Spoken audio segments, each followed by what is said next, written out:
Good morning everyone. आज हम लोग देखेंगे द हिंदू 12 मई का।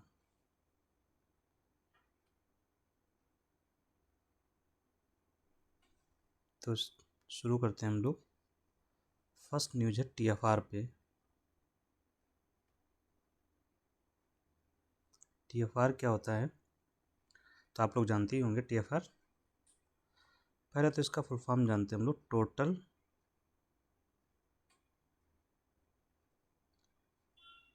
Total fertility rate.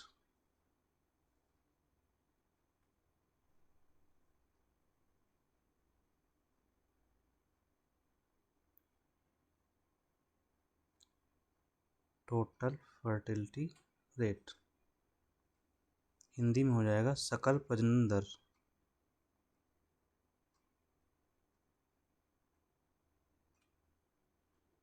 ये आंकड़े आए हैं इसके टीएफआर के, टोटल फर्टिलिटी रेट के।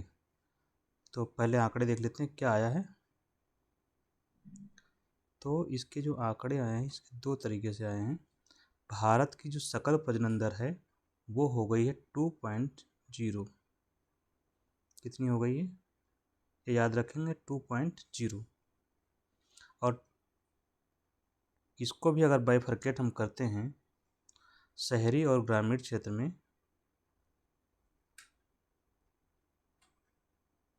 ये तो राष्ट्रीय स्तर पे हो गई 2.0। शहरी स्तर पर सकल प्रजनन दर क्या है और ग्रामीण स्तर पर क्या है।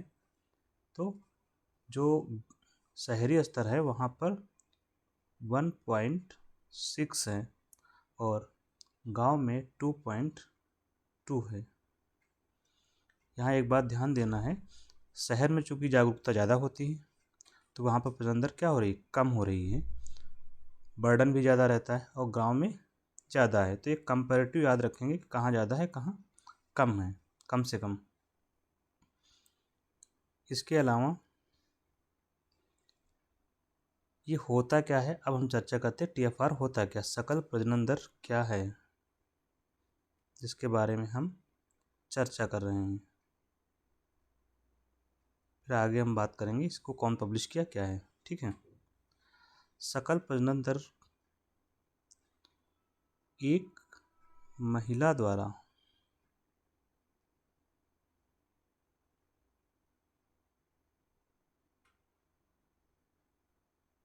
अपने जीवन काल में जितने बच्चों को जन्म दिया जाता है, बच्चों को जन्म देती है, बच्चों को जन्म देती है, उसी ही बोलते हैं सकल प्रजनन दर। एक सीधा सा व्यवहार में समझिए। मान लीजिए ये महिला है, ठीक है, लेनिन मान लीजिए, मिसेज लेनिन है, ठीक है। इन्होंने अपने जीवन काल में 4 बच्चों को जन्म दिया। कितने बच्चे जन्म दिए, 4। तो टोटल फर्टिलिटी रेट कितनी हो गई, 4। और 2 दिए तो 2। और मान लीजिए 2 महिलाएं हैं तो एवरेज निकाल लेंगे कितना हुआ। ठीक है। तो अपने जीवन काल में एक महिला जितने बच्चों को जन्म देती है वो होती है सकल प्रजनन दर। यहाँ पर एक टर्म और आता है प्रजनन क्षमता।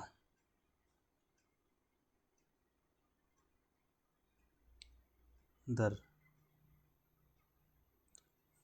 इंग्लिश में आता है फिकंडिटी रेट। ये कंफ्यूज करता है।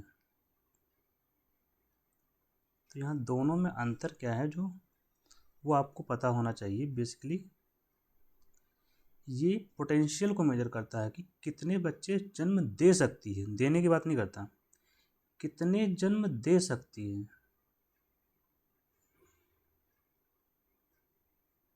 जीवन काल में। अपने जीवन काल में, प्रजनन काल में कितने बच्चों को जन्म दे सकती है। एक्चुअल की बात नहीं कर रहा, मतलब कितनी क्षमता होती है, कितने बच्चों को जन्म देने की क्षमता होती है, वो होती है फिकंडिटी रेट। हम यहाँ बात कर रहे हैं बच्चों को जन्म देती है रियल में। जो हो रहा है, ठीक है।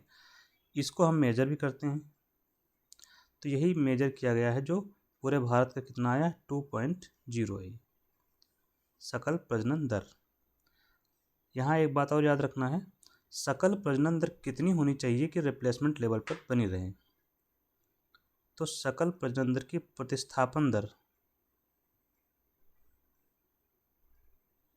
इसको माना गया है 2.1। प्रतिस्थापन दर क्या होता है? सकल प्रजनन प्रतिस्थापन दर, replacement rate of fertility rate. मतलब ये, इसको व्यवहार में समझना है तो जैसे ये दो लोग हैं, हस्बैंड वाइफ, ठीक है, दिस इज द एच और दिस इज डब्ल्यू। इन दोनों ने कितने बच्चे जन्म दिए? मतलब एक, ये दोनों क्या हो गए, कपल हो गए। तो इनके द्वारा कितने बच्चों को जन्म दिया जाता है? तो दो लोग हैं, अगर इन दो लोगों से दो लोगों का जन्म हो जाए तो प्रतिस्थापित कर रहे हैं, ये जब ये मर जाएंगे तो इनकी जगह पे ये दो आ जाएंगे, फिर इन दो की जगह पे फिर दो आएंगे, ठीक है। तो हमेशा दो ही रहना है, दो से ज़्यादा नहीं हो, यही है रिप्लेसमेंट रेट। मतलब जितने हैं उतने प्रोड्यूस करके जाएं। तो दो लोग थे, दो लोगों को जन्म दिया, यही है रिप्लेसमेंट लेवल। 0.1 जो है, कभी कभी जो गुंजाइश होती है एरर की, उसको रखा गया है नेचुरल लेवल पर, ठीक है। तो ये हो गया आपका सकल प्रतिस्थापन दर। मतलब एक कपल के द्वारा अपने जीवन काल में अगर औसतन 2.1 लोग प्रोड्यूस किए जाएं तो जनसंख्या क्या होगी, स्थिर बनी रहेगी। इसका मतलब सिर्फ यही है कि प्रतिस्थापन दर जब होती है तो जनसंख्या स्थिर बनी रहती है। ये कई तरह से घुमा घुमा के क्वेश्चन पूछा जाएगा, जवाब 2.1 ही है।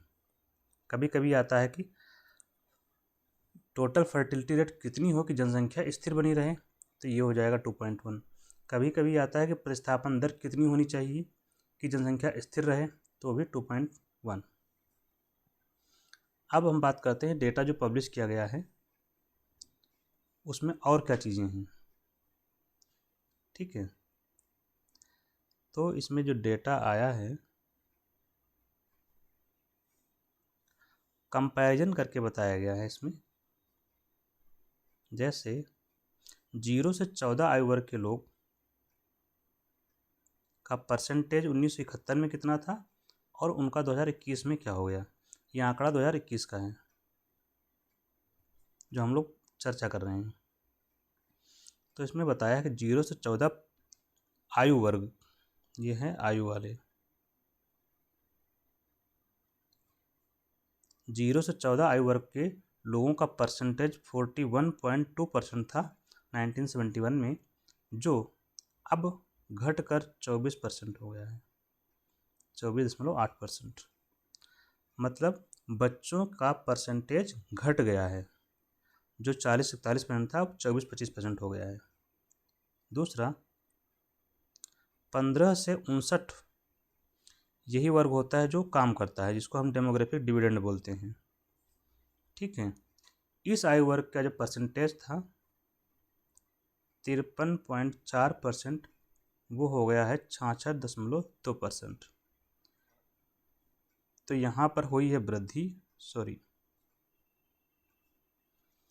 यहाँ इस आयु वर्ग में वृद्धि हुई है और यहाँ पर घटोतरी हुई है समय के साथ, ठीक। तीसरा है 60+, 60 साल से ज़्यादा उम्र के जो लोग हैं, 6% थे पहले, अब हो गए हैं 9%, यहाँ भी वृद्धि हुई।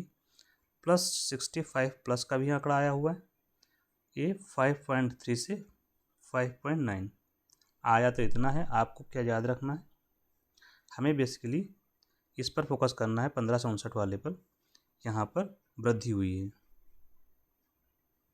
और 0 से 14 वाले करना है क्योंकि 41 से 24 हुआ है। हो सकता है कहीं कहीं पर आंकड़े पूछ लिए जाएं, नीचे की ज़रूरत वैसे नहीं है। यहाँ याद कर सकते हैं कि 60+ वालों की संख्या बढ़ी है, इसकी तो ज़रूरत नहीं है पड़ती है, ठीक है। तो ये इसके आंकड़े हो गए। इसमें एक और जो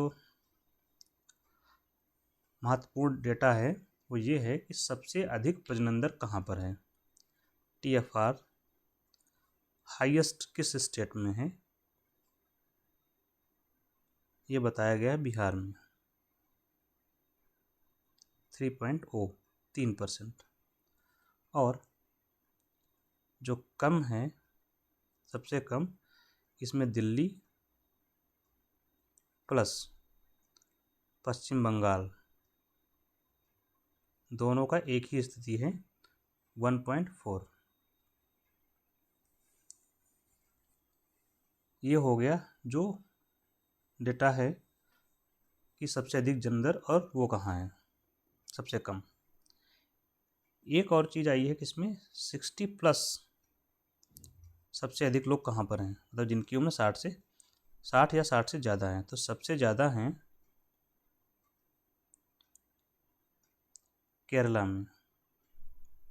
परसेंटेज वाइज की बात कर रहा हूँ, जनसंख्या की बात नहीं कर रहा हूँ। 14% लोग 60% से 60 साल से अधिक हैं, 14%। दूसरा नंबर है तमिलनाडु, जहाँ पर 12.9% है परसेंटेज में। ठीक है, अब यहाँ हम बात करेंगे इन आंकड़ों के ऊपर बात करेंगे, कौन लाया, ये कौन डाटा जारी करता है, किसने किया है, क्या है। तो ये डेटा जारी किया गया है registrar general and census commissioner. इसका नाम याद रखिए, बार बार यही काम आएगा, क्योंकि ये सारा काम जनगणना का यही करवाता है। ठीक है, और कौन से मंत्रालय में काम करता है ये, मंत्रालय के अंडर में MHA is ministry of home affair, Hindi में आपका गृह मंत्रालय, और आगे जाएंगे तो इसमें अमित शाह जी का मंत्रालय। ठीक है, इन्हीं के अंतर्गत ये काम करता है। इसने ही ये डेटा जारी किया है, आंकड़े जारी किए हैं किसके, जन्म दर और मृत्यु दर के। हमें यहाँ पर इसकी जो विधि है वो क्या है, इन्होंने किया क्या है, एक सर्वे करवाते हैं जिसका नाम है SRS, सैंपल रजिस्ट्रेशन सिस्टम।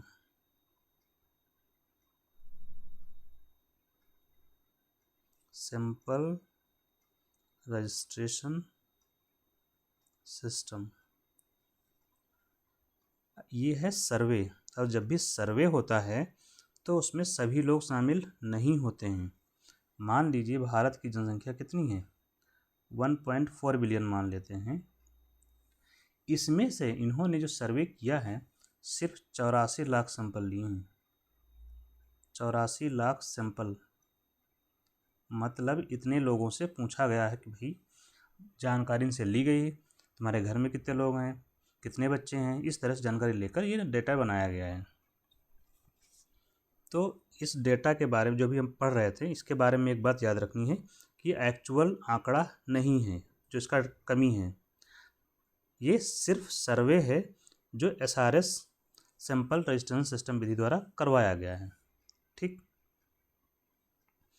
इसकी अच्छी बात क्या है, लार्जेस्ट सर्वे है हमारे देश का, लार्जेस्ट डेमोग्राफिक सर्वे। डेमोग्राफिक मतलब लार्जेस्ट जनसंख्या का सर्वे, सबसे बड़ा सर्वे है ये भारत का जो होता है। और इस सर्वे से माध्यम से करवाते हैं क्या हैं, इसके 2 आंकड़े हमें मिलते हैं, वार्षिक आंकड़े। कौन से, जन्म दर और मृत्यु दर के वार्षिक आंकड़े मिल जाते हैं। अब जैसे समस्या क्या है कि हमारे यहाँ जनगणना होती है हर 10 साल पे। जब 10 साल पे जनगणना होती है, कौन करवाता है, यही registrar general and census commissioner. नाम ही लिखा हुआ है सेंसस, यहाँ पर सेंसस का मतलब होता है जनगणना, तो यही करवाता है जनगणना। जनगणना कितने साल पर होती है, 10 साल पर। इंग्लिश में बोलना है तो डेसीनियल सर्वे, DECINNIAL IAL डेसिनियल सर्वे, सर्वे नहीं डेसिनियल होता है, हर 10 साल पर होता है। ठीक है, तो ये जनगणना करवाता है। उस जनगणना में सारे आंकड़े होते हैं, जन्म दर, मृत्यु दर, SC ST, धर्म के आधार पर, इन सब चीज़ों के आंकड़े आपको सेंसस में मिल जाएंगे। जैसे कि इसमें हमारे पास जो लास्ट सेंसस हुआ था 2011 का, उसके आंकड़े हैं हमारे पास, है ना। 2011 के बाद कब होना चाहिए था? 2021 में होना चाहिए था, लेकिन हुआ क्या? नहीं हुआ। क्यों नहीं हुआ? क्योंकि कोरोना आ गया था। तो अब ये होना है सर्वे 2026 में, बात चल रही कि करवाया जाएगा। तो हर 10 साल पर सर्वे होता है, समझ। तो उस 10 साल में जो जनसंख्या में चेंज आ रहा है वो हमें पता नहीं चलेगा, तो नीति निर्माण में समस्या आती है। इसीलिए वार्षिक आंकड़े कलेक्ट करवा लिए जाते हैं, जिससे हमें एक आइडिया मिल जाता है कि कितना चल रहा है, लोग कितने हैं कितने नहीं हैं, इसका आंकड़ा मिल जाता है। इसलिए ये सिंपल रजिस्ट्रेशन सिस्टम सर्वे इम्पोर्टेंट है। तो इसके डिटेल्ड व्यू हमें कब मिलेगा? जो आंकड़े आए हैं इसके, ये हम जब जनगणना के आंकड़े आएंगे, और कौन सी? लेटेस्ट वाला, जो शायद 26 में करवाया जाए, इसकी बात चल रही है। 26 में जब होगा तो उसमें क्या है, जातिगत जनगणना को भी शामिल किया जा रहा है। ठीक, तो ये हमारा जो टॉपिक था टोटली कंप्लीटेड। यहाँ पर कभी टर्म आता है डेमोग्राफिक डिविडेंड का। तो डेमोग्राफिक डिविडेंड क्या होता है? जो डिविडेंड का मतलब होता है लाभांश, कंपनी में मिलता है, हिंदी में होगा जनसांख्यिकी लाभांश। ये बहुत पूछा जाता है, मैं इसकी चर्चा यहीं कर देता हूँ। ये होता क्या है कि जनसंख्या, मान लीजिए 100 जनसंख्या है, 100%, इसमें से वर्किंग पॉपुलेशन कितनी है? वर्किंग पॉपुलेशन को बोलते हैं कार्यशील जनसंख्या।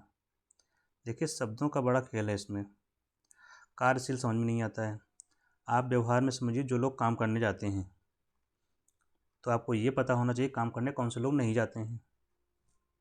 तो कार्यशील जनसंख्या वह होती है, उम्र के हिसाब से बांटा गया है यहाँ पर। 15 से 59 साल के जो लोग होते हैं उनको माना जाता है कि वो कार्य में शामिल हैं। ठीक, इनकी जनसंख्या जितनी परसेंटेज है, मान लीजिए 50%, 65% लोग ये हैं, 100 में 65 लोग ये हैं, तो डेमोग्राफिक डिविडेंड कितना हमारे यहाँ है? 65% का है। ठीक, व्यवहार में समझना चाह रहे हैं, एकदम व्यवहार में, तो देखिए जब जनसंख्या होती है उसके 3 घटक हैं, व्यवहार में समझिए एकदम। बच्चे, बूढ़े और जवान, ये पढ़ते हैं ना हम लोग। तो बच्चे काम नहीं करने जाते हैं, ये बाहर हो गए, ये रेड जोन हो गया, बच्चे जाते हैं शिक्षा प्राप्त करने।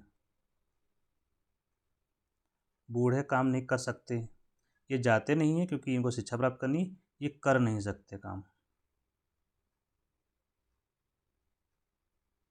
काम कौन करता है? ये वर्क करता है, जवान वाला, जिसकी उम्र है 15 से 59 रखी गई है। ठीक है,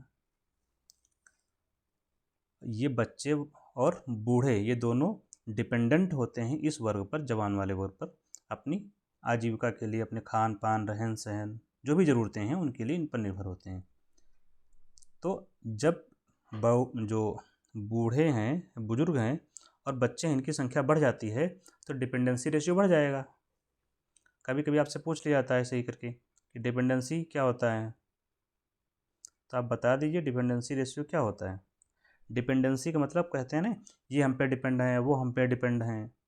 जैसे A B C 3 लोग हैं, तो D कह रहा है ये तीनों हम पे डिपेंड हैं।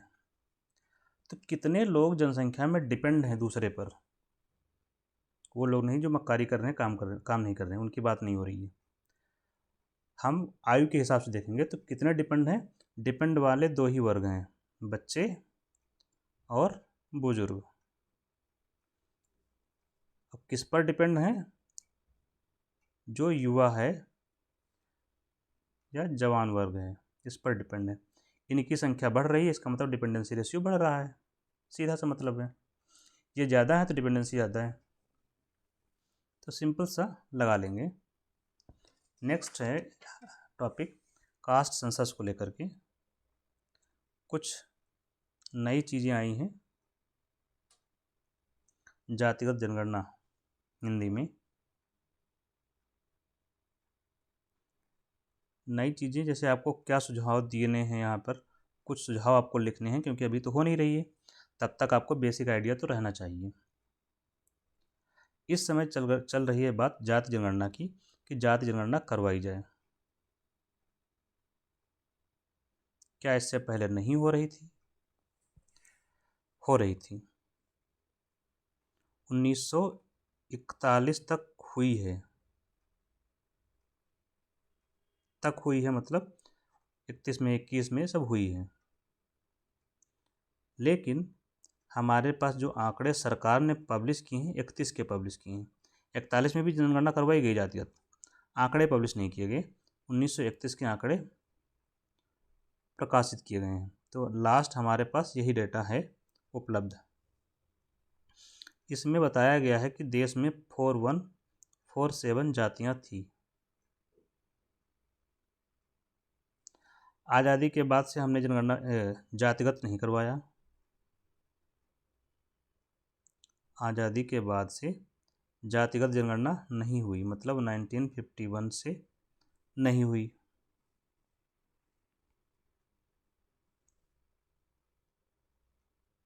क्यों? क्योंकि सरकार नहीं चाही, क्योंकि ज़रूरत नहीं थी। तो 1951 से एससी समुदाय, शेड्यूल कास्ट और शेड्यूल ट्राइब, इनका जो है होता रहा, इनकी गणना होती रही, ठीक है, जनगणना के साथ में। क्यों? क्योंकि इनका संवैधानिक प्रावधान था।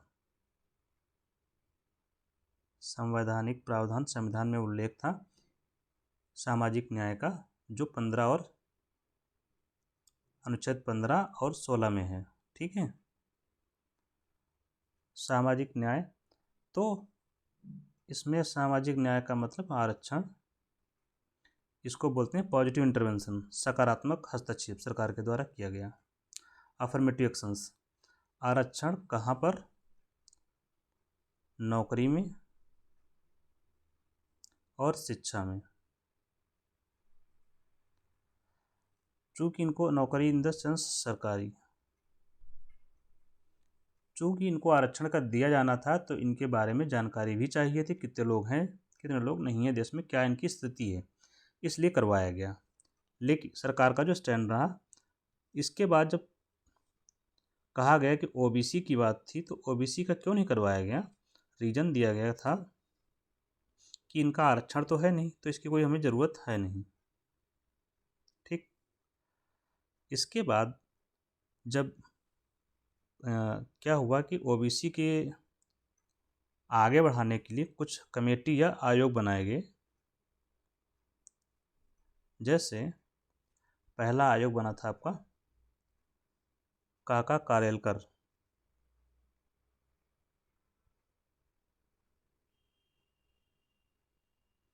ये 1953 में बनाया गया था, ठीक। इनका पूरा नाम दत्तात्रेय करके है, दत्तात्रेय, कभी हो सकता है पूछ लिया जाए, तो ऐसा करके लगाइएगा। इन्होंने 55 में अपनी रिपोर्ट दी, और इस रिपोर्ट में इन्होंने कहा था कि जातिगत जनगणना करवाई जाए। इसके बाद एक और आयोग बना दूसरा, जिसे हम लोग मंडल आयोग बोलते हैं, बीपी मंडल, बिंदेश्वरी प्रसाद मंडल। ये भी क्या थे? ये भी सांसद थे बिहार से। काका कालेलकर जी भी थे, राज्यसभा के सांसद थे नेहरू जी के साथ में। ये बिहार से थे, बीपी मंडल साहब। इन्होंने जो रिकमेंडेशन की थी आरक्षण को लेकर के, कुछ और रिकमेंडेशन भी की थी, जिसमें बताया गया कि कितने % आरक्षण दिया जाए। 27%। इनके लिए जो आंकड़े इन्होंने लिए थे, जाति के आंकड़े,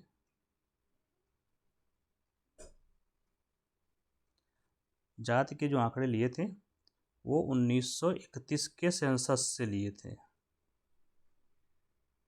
क्योंकि और आंकड़े थे ही नहीं। इसी के आधार पर इन्होंने आरक्षण के लिए रिकमेंडेशन की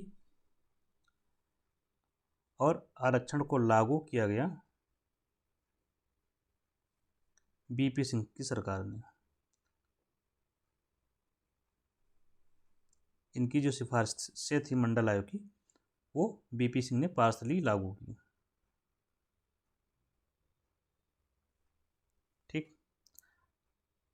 मंडल आयोग का गठन जनता पार्टी ने किया था, आपको याद रखेंगे। और ये 77-78 में गठन हुआ है, मोस्ट प्रोबेबली 77-78 में गठित हुई है। रिपोर्ट आई है इंदिरा गांधी के समय मंडल आयोग की। जब ये लागू कर दिया गया तो बात ये हुई कि इनको जो आरक्षण दिया जा रहा था 27% का, ठीक है, इसके लिए कम से कम इनके बारे में हमें पर्याप्त रूप से जानकारी हो, डेटा हमारे पास होना चाहिए। कहा गया कि डेटा जो है इनका अपर्याप्त है, इसकी काफ़ी दिनों से मांग चली। सुप्रीम कोर्ट ने भी कहा कि डेटा होना चाहिए। अब इसी डेटा इनसफिशिएंसी को अब करवाएंगे जनगणना जाति वाली, तो उससे पूरा हो जाएगा। तो हमें पता चलेगा कि इनका कितना परसेंटेज है समाज में, कितने लोग हैं, इनको क्या ज़रूरतें हैं, ये सब जानकारी होगी। तो उसके हिसाब से पॉलिसी का निर्माण किया जाएगा सरकार के द्वारा। अब जातिगत जनगणना जो होगी उसको क्या किया जाएगा, पहले तो आपको जनगणना के बारे में थोड़ा सा पता हो। जातिगत जनगणना से पहले यहाँ को जनगणना में जन का मतलब लोग, गणना मतलब गणना, लोगों की गणना की, लोग कितने हैं। इसको इंग्लिश में बोलते हैं सेंसस। ठीक। सेंसस संघ सूची का विषय है, कभी कभी तो यही पूछा जाता है बाकी चीज़ों के साथ में, किस सूची का विषय है, तो आप बताएंगे संघ सूची का विषय है। चूँकि संघ सूची का विषय है तो जनगणना कौन करवाएगा, संघ सरकार या केंद्र सरकार, और व्यवहार में समझना है तो मोदी सरकार, क्योंकि आप लोगों को व्यवहार भी पता होना चाहिए। ठीक है, केंद्र सरकार या संघ सरकार या वर्तमान में मोदी सरकार या जो कोई सरकार बने बाद में। ठीक। कौन मंत्रालय करवाता है, मंत्रालय से बेहतर करवाता कौन है, इसकी चर्चा भी ऊपर हम कर चुके हैं। Registrar general and census commissioner, जो गृह मंत्रालय के अंडर में काम करता है। ठीक। जनगणना की शुरुआत कब हुई, 1872 में। उस समय वायसराय कौन था, लॉर्ड मेयो। नियमित रूप से 1881 से शुरू हुई, वायसराय था रिपन, लॉर्ड रिपन। तब से हम लोग नियमित रूप से जनगणना करवाते हैं, कब, हर 10 साल पे। अभी लास्ट जनगणना हमने कब करवाई, 2011 में। अगली कब होनी चाहिए थी, 2021 में। क्यों नहीं हुई, कोरोना आ गया था। अब कब होगी, तो अगले साल उम्मीद है कि हो जाएगी, शुरू हो जाएगा। तो अब ये 26 की जो जनगणना होगी, इसमें जातिगत जनगणना को भी शामिल किया जाएगा, इसमें जाति को भी शामिल किया जाएगा। मतलब जो जनगणना होगी उसमें एक कॉलम और बढ़ा देंगे जाति वाला, बताइए कि जाति आपकी क्या है, यही बात है। और जब इसको शामिल करना होगा जाति को, तो इसके लिए हमें एक जो जनगणना होती है उसका एक एक्ट है जिसके तहत करवाया जाता है, उसको बोलते हैं सेंसस एक्ट 1948, हिंदी में जनगणना अधिनियम। अधिनियम पूछा जाता है, याद रखेंगे। तो हमने आज़ादी के तुरंत बाद ही पास कर दिया था। ठीक। तो अब 26 की जनगणना में जाति भी एक कॉलम जोड़ा जाएगा, आपसे पूछा जाएगा कि जाति आपकी क्या है। ठीक। तो जब जाति होगा तो SC ST OBC की जो जातियां हैं वो प्लस जनरल, इन सब को शामिल करके पूछा जाएगा कि किसकी क्या है जाति। ठीक है। तो ये पूरा लास्ट तक का सिनेरियो है। आरक्षण वाला जो विषय था वहाँ पर हम ज़्यादा चर्चा इस पर अभी नहीं करेंगे लेकिन पर्याप्त रूप से जरूर करेंगे। 73rd और 74th अमेंडमेंट जब आया तो इशू ये भी तो था कि जो है लोकसभा विधानसभा में आरक्षण था नहीं, तो ओबीसी की जनगणना की जरूरत थी नहीं। 73rd और 74th अमेंडमेंट जब आया तब नगर पालिका और पंचायतों में इनके आरक्षण को लेकर व्यवस्था की गई, तब फिर से ज़रूरत आन पड़ी। तो यहाँ पर भी ये आगे बात आप लिंक कर सकते हैं, ठीक है। तो अब जब इनको आरक्षण दिया जा रहा है 73rd और 74th में, जैसे कि यूपी में है, ठीक है, उत्तर प्रदेश में, तब इनकी जनसंख्या पता होना बहुत ज़रूरी हो जाता है कि इन्हें क्या उनके अनुपात में मिल रहा है, कम तो नहीं है या ज़्यादा तो नहीं है, दोनों चीज़ें, इसलिए इसकी आवश्यकता है।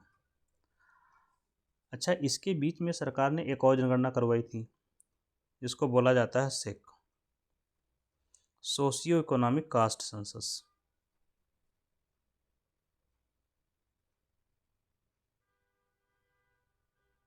सोशियो इकोनॉमिक कास्ट सेंसस 2011 सरकार पर दबाव रहा तो सरकार ने करवाया।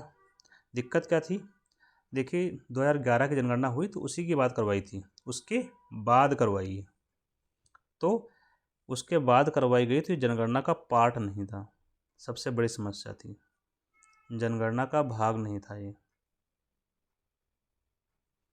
तो सरकार ने यूं ही करवाया। और सेंसस एक्ट के तहत इसकी बैकिंग भी नहीं थी, मतलब जनगणना अधिनियम के तहत आइथराइज नहीं था। इसीलिए इस बार कहा जा रहा है कि जातीय जनगणना जो होगी वो जनगणना अधिनियम के अंतर्गत करवाई जाएगी ताकि लीगल बैकिंग रहे, है ना। इसमें देखिए दिक्कत क्या आई, दिक्कत ये हुई कि इसमें जातियाँ कितनी थी, आंकड़ा कितना आया ये समझिए। जातियों की संख्या इसमें आई लगभग 46 लाख। आपको याद होगा, अभी हम लोग पढ़ रहे थे, जो 1931 का आंकड़ा था उसमें जातियाँ थी 4147, ये बताया 46 लाख।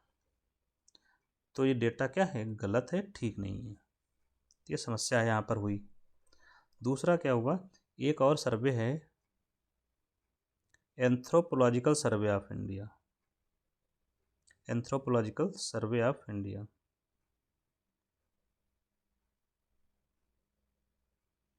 इसने बताया है जातियाँ लगभग भारत में हैं 6325, अप्रॉक्स आंकड़ा याद रखेंगे, इतनी जातियाँ बताई हैं। अब इन सब चीज़ों को देखते हुए सबसे बेस्ट जो जनगणना करवाई वो बिहार में करवाई गई। एग्जाम्पल के रूप में सब याद रखेंगे, बिहार में करवाई गई तो बेहतर है। अभी तेलंगाना में तो लागू कर दिया गया, वहाँ पर सर्वे करवा के, ठीक है। बिहार में कैसे करवाया गया, ये वाला नहीं किया आया आंकड़ा कि 46 लाख जातियाँ निकली। बिहार ने जब करवाया तो जातियों को पता किया कितनी जातियाँ बिहार में हैं, तो उन्हें पता चला कि 215 जातियाँ हैं। चूँकि आजकल सब डिजिटल हो रहा है ऐप के थ्रू, तो 215 जातियों की सूची उसी में से आ जाती थी, आप उसी में सेलेक्ट कर लीजिए कौन सी जाति आपकी है जो जनगणना करने गया है, जिसको इन्यूमरेटर बोलते हैं, ठीक। नहीं 215 में से तब आखिरी ऑप्शन मिलता था अन्य वाला, कि 215 में सेट नहीं है तो अन्य में आप सेट हो जाएंगे। ऐसी ही जनगणना के साथ करने की ज़रूरत है भारत में जब करवाया जाए तो कुछ सुझाव जो दिए गए हैं वो क्या हैं। पहला तो इसकी लीगल बैकिंग होनी चाहिए, मतलब विधि द्वारा मान्यता हो, मतलब विधि के तहत इसको करवाया जाए, कानून के तहत करवाया जाए। इसका मतलब ये हुआ जनगणना अधिनियम में संशोधन करिए और उसमें ये भी लिखा जाए कि जनगणना के साथ जातिगत जनगणना भी करवाई जाएगी, मैंडेटरी किया जाए, पहली बात। तो अब हो जाएगा ये कानूनन करवाना बाध्यकारी, पहली बात। दूसरा, इसको कौन करवाएगा, इसमें क्या हुआ था, जो सोशियो इकोनॉमिक कास्ट सेंसस था, सामाजिक आर्थिक जातिगत जनगणना पूरा हिंदी में नाम है, इसको करवाया था रूरल मिनिस्ट्री ने, अर्बन और रूरल मिनिस्ट्री ने करवाया था। तो इसमें कहा गया कि करवाया कौन, जो registrar general and census commissioner वही करवाए, मतलब जो जनगणना करवाता है वो registrar general and census commissioner करवाए। ठीक। तीसरा, अभी यहाँ पर क्या समस्या आई सोशियो इकोनॉमिक कास्ट सेंसस में 46 लाख जातियाँ आ गई। तो इसके लिए कहा गया कि स्टैंडर्ड क्वेश्चनर बनाया जाए। सुझाव क्या होगा, एक जो क्या बोलते हैं प्रश्नावली बनाई जाए जो स्टैंडर्ड हो, जिसमें पूछा जाए कि क्वेश्चंस होते हैं ना कि नाम क्या है, पिताजी का नाम क्या है, डेट ऑफ बर्थ क्या है, जाति क्या है, धर्म क्या है, ये सब पूछा जाता है। तो ऐसी प्रश्नावली बनाई जाए जो स्टैंडर्ड हो। प्लस स्टेट स्पेसिफिक लिस्ट बनाई जाए, जाति सूची, जातियों की सूची तैयार की जाए लेकिन राज्य केंद्रित, स्टेट स्पेसिफिक, राज्य विशिष्ट हो। मतलब ये कि यूपी में कास्ट, देखिए यूपी में जैसे लोग रह रहे हैं तो इनकी कुछ जातियाँ होंगी, बिहार में 215 जातियाँ में जैसे हमने पढ़ा, यूपी में हो सकता है 300 जातियाँ हों, लेकिन हो सकता है इन दोनों में 100 जातियाँ कॉमन हों, 200 डिफरेंट हों। इसलिए हर राज्य की विशिष्ट जात सूची तैयार की जाए। और कैसे, राज्यों से पूछकर, विशेषज्ञों से पूछ लिया जाए, और जब इनसे पूछ लिया जाए तब इसको पब्लिक के लिए भी ओपन कर दिया जाए कि पब्लिक भी अपने सुझाव दे सके जिनके नाम छूट गए हैं। ठीक। इसके बाद जो जनगणना करने जाते हैं उन्हें बोलते हैं इन्यूमरेटर। हिंदी में आप देख लीजिए क्या है, नाम नहीं याद आ रहा है मुझे। तो जनगणना कर्मी लिख लीजिए, जो जनगणना करते हैं उनका प्रशिक्षण करवाया जाए प्रॉपर। और इनको क्या दिया जाए, मोबाइल लैपटॉप दिया जाए, डिजिटल टूल के, मोबाइल ज़्यादा बेस्ट है, डिजिटल टूल के द्वारा करवाया जाए। तो ये कुछ सुझाव आप दे सकते हैं जब आपसे पूछा जाए एग्जाम में। तो नेक्स्ट में आज मैं एक स्पेसिफिक टॉपिक जोड़ रहा हूँ नाभिकीय रिएक्टर का, जहाँ से क्वेश्चंस पूछे जाते हैं। मैं आपको इसमें कुछ बेसिक जानकारी दे रहा हूँ, जैसे कि पावर प्लांट कहाँ से लोकेशन, इनकी लोकेशन क्या है।